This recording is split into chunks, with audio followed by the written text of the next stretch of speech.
Okay, hi guys, and welcome to the show. I'm just about to go and run and do some errands. You might recognize this place from the old videos. Ernest used to live over there now. Unfortunately, he's in Brooklyn, so I do miss him terribly. Anyway, as you probably guessed by the title of the video, hold on, I'm just going to change my hands because I've got to do wristwatch check. Yeah, I'll do it before I forget. There we go. Old Zinny Zin Zin, the 104. Yeah, as you probably guessed by the title of the video, it is time for State of the Collection. It's been a year. I've been using snups, which I think is a really effective tool, especially if you got a mind or a memory like a sieve like mine, then it's quite an efficient way of keeping track. However, I did promise you guys a year has passed and I will do State of the Collection. Now, my collection has become so vast and I sense a purge coming that I'm going to split it into 4 sections. We'll start with divers today, then I'm going to do aviation, vintage and dress watches, and what was the last one? Digital watches, that's it. So I think I'm going to do it like that. Otherwise it's going to be a 2-hour video. So let's change perspectives. I'm going to go that way, run some errands, and take a look at a year later with my divers. We'll start with divers. Okay, guys.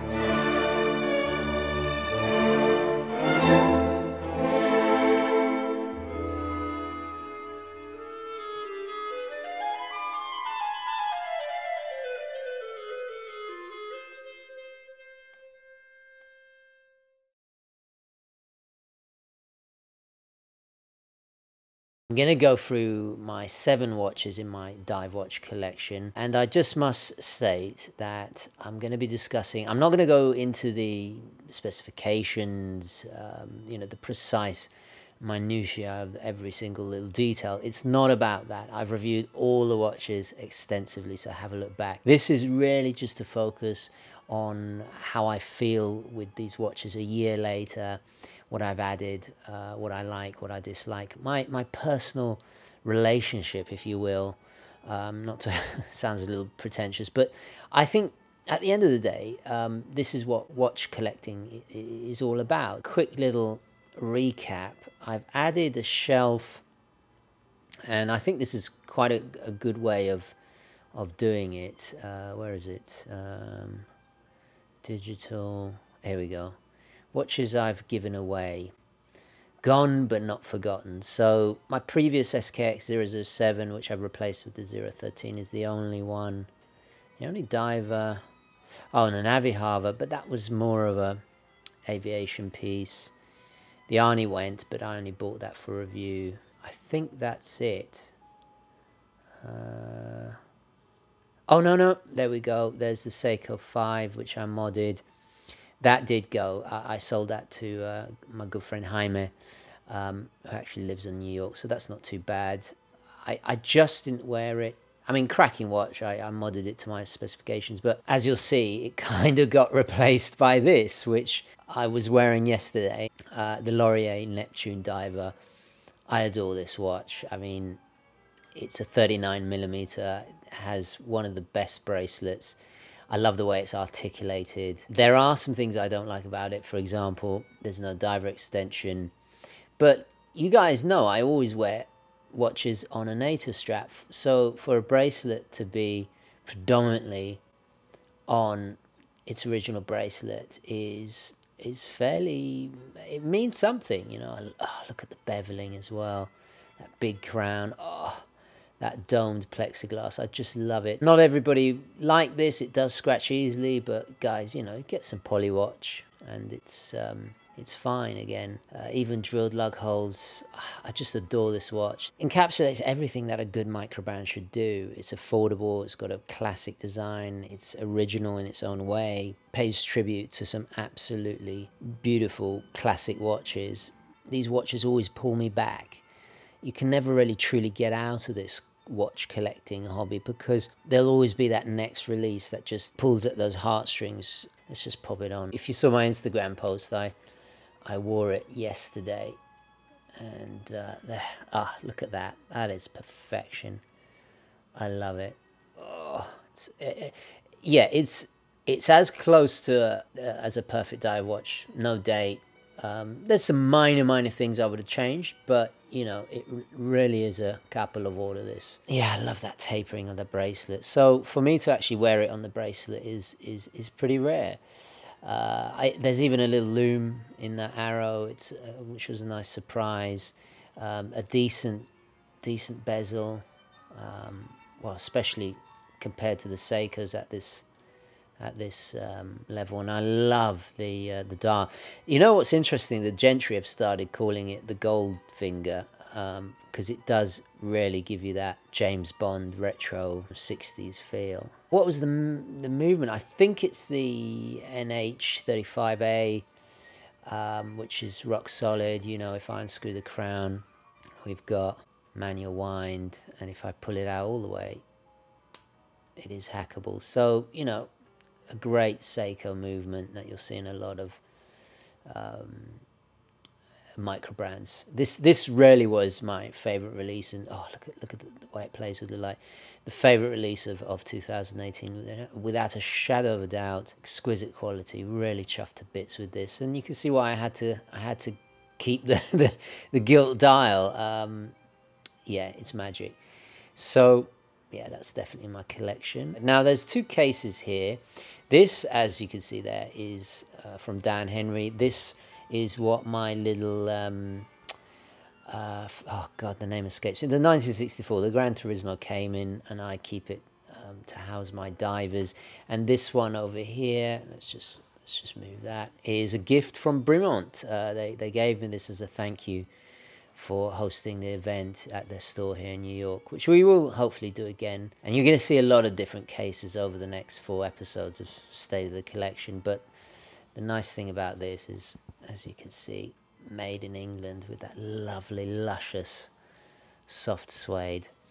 And as we've opened the case, we might as well start with these 3. Oops, sorry, I just bashed the camera. I do apologise. The 2 Squale here. You can't really discuss one without discussing the other. By the way, all the straps featured, there'll be links on in the description below. So the 1521 ETA inside, it's the 2824. Still as besotted with this watch as the first day I got it. Sorry it's not going.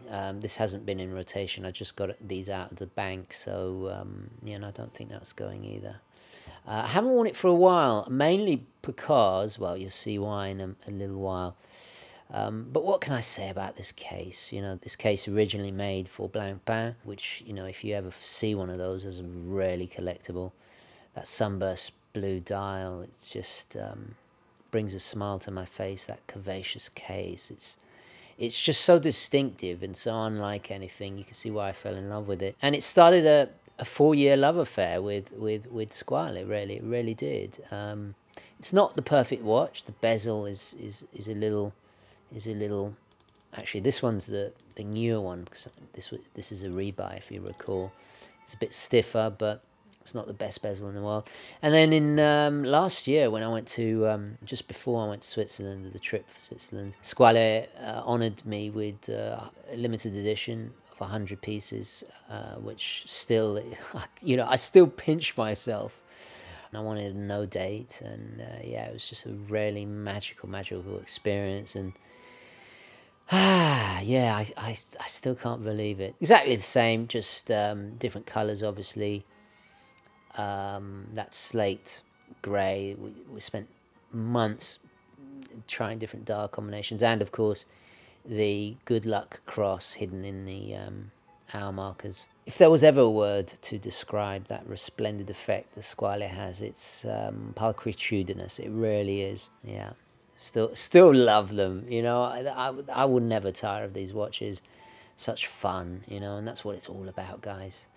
And then we have another micro brand. Well, actually, not another micro brand. Squale are not really a micro brand. I mean, they have their own facilities in Switzerland, and So I think they're a little bit bigger than a micro brand, but NTH certainly is. So this has the Miyota 9015, if I remember correctly. I'm pretty sure it is. Operates at that 28,800, which I love. So you get that. Oh, it's got that smooth sweep. This is an incredible watch. Big crown with the loom in the crown, which I've never owned before, and a fully loomed bezel, which is just wondrous to behold. My favorite thing about this, and I haven't taken it off my Lucky Zulu for over a year, as you can see. It's incredibly slender. I think it's around 11 millimeters. Don't quote me, I might be wrong, but it is, at the time, broke the record for being one of the thinnest 300-meter water-resistant divers. An astonishing achievement, and Chris Vale, the designer, very, very clever. It really is a splendid case. The dimensions are just wonderful.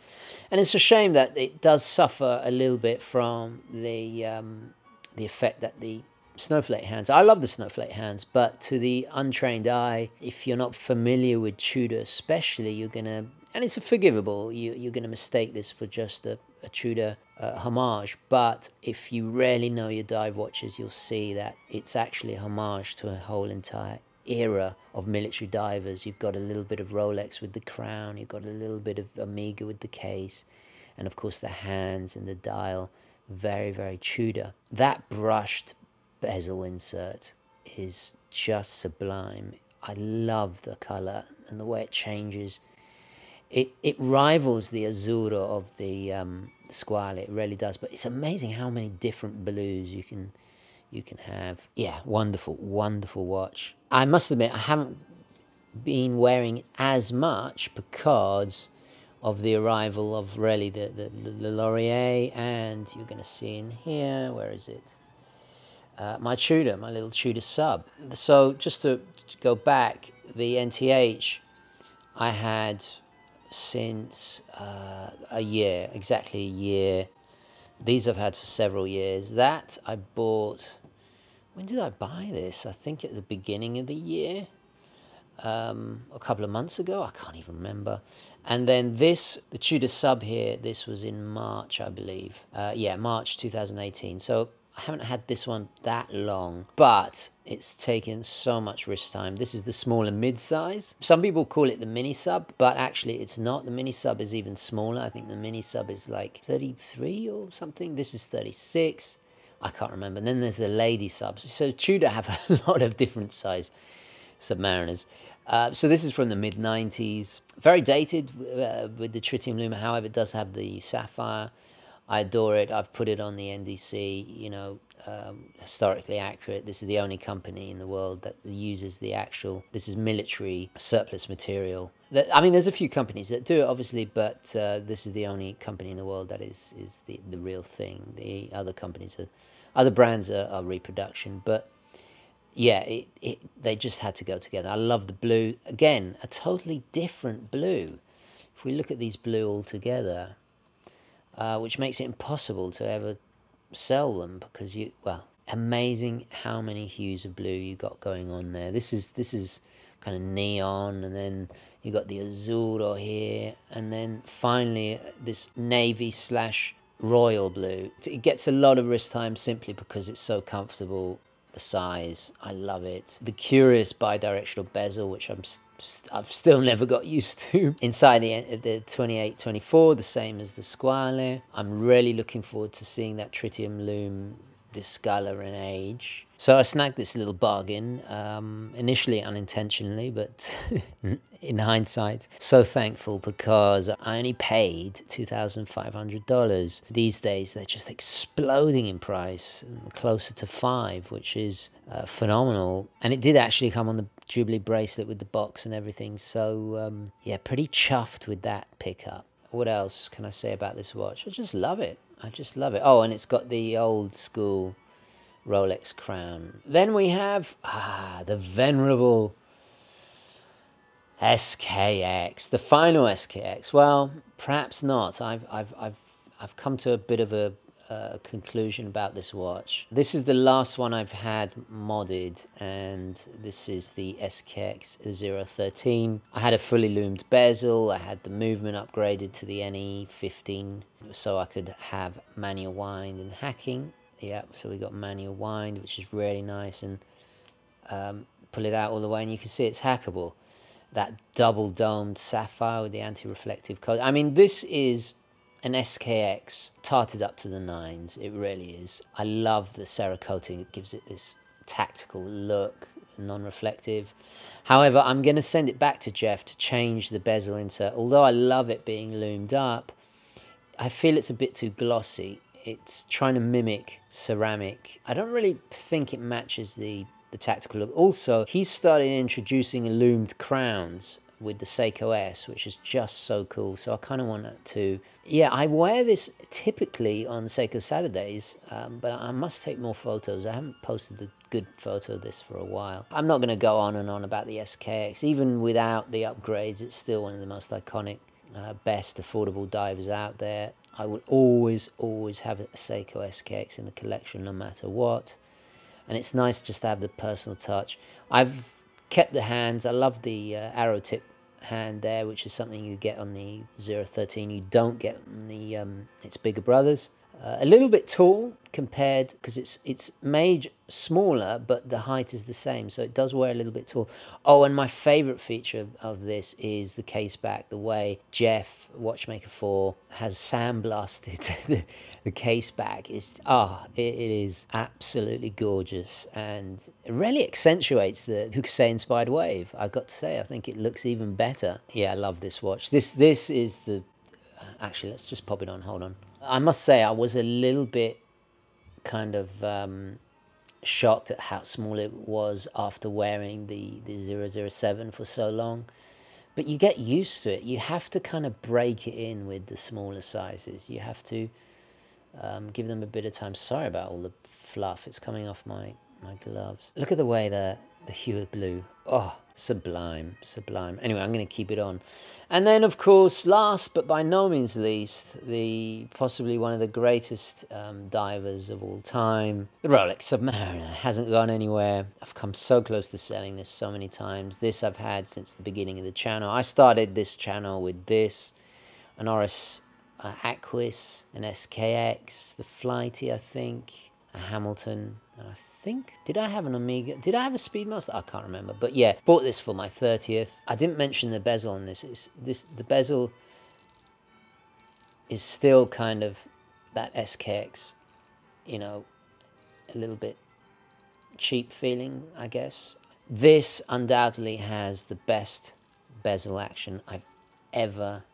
I'm going to bring it up to the microphone so you can hear. Just listen to that. Compared to the Pelagos, compared to Blancpain 50 Fathoms, compared to...